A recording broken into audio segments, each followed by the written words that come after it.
नंदी महाराज जैसे सेवक को ऐसी जगह प्राप्त हुई जहां महादेव के सामने केवल नंदी को विराजमान रहने का आदेश है। महादेव की सेवा नंदी ने सबसे पहले यही सेवा की, एक खड्डा खोदकर नीचे बैठकर, पृथ्वी के बराबर भी नहीं, नीचे बैठकर रोज नमः शिवाय, ओम नमः शिवाय इस पंचाक्षरी मंत्र का जप किया। लेकिन मुझे नहीं मालूम कहाँ से मंत्र लिया गया। कुछ आचार्य लोग नमस्तुभ्यम शिवाय बोलते हैं, लेकिन ये उनका अपना विषय है, मैं उस पर कुछ कह नहीं सकता। मैं शिव महापुराण के 24,000 श्लोक जानता हूँ, मैं पुराण को जानता हूँ, मुझे कोई ऐसा मंत्र नहीं मिला। ओम नमः शिवाय पंचाक्षरी मंत्र है, हम इसको उल्टा नहीं कर सकते, हम इसको नमः शिवाय ओम नहीं बोल सकते हैं, ऐसी व्यवस्था नहीं है। जैसे वृंदावन में जाएं तो वृंदावन में आप ब्रह्मवैवर्त पुराण को उठाइए, वहाँ पर राधे राधे लोग बोलते, लेकिन कोई भी कृष्ण राधे नहीं बोलता जब भी बोलता, क्योंकि ब्रह्म हत्या का पाप लगता है। ये बड़े बड़े आचार्यों को, हमारे वृंदावन के सभी आचार्य बड़े बंदनीय हैं, सबको मालूम है कि वृंदावन में रह करके कोई श्याम राधे नहीं बोलता, श्री भी नहीं लगाता, जी भी नहीं लगाता, वो सीधे बोलता राधे श्याम बोलता है वो।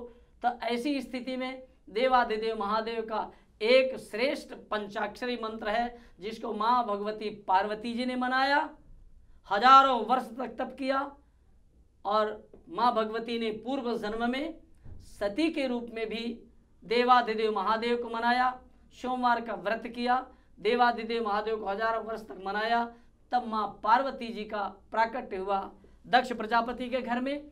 ऐसी स्थिति में प्रसूति जैसी माँ प्राप्त हुई, आहुति, आकुति, देवहुति और प्रसूति। मैं केवल एक माँ की चर्चा करूंगा, वो है प्रसूति, और उनके घर में माँ पार्वती जी का, माँ सती जी का प्राकट्य हुआ। लेकिन कुछ कमी के कारण भगवान शंकर ने परित्याग कर दिया, और जिसके कारण दक्ष प्रजापति के यज्ञ में माँ भगवती को अग्निकुंड में कूदना पड़ा। माँ भगवती, क्या कारण था कि माँ भगवती को अग्नि में कूदना पड़ा? क्योंकि देवादिदेव महादेव इस धरती के स्वामी हैं, मालिक हैं वो, उन्हें आमंत्रित नहीं किया, दक्ष ने अपमानित किया।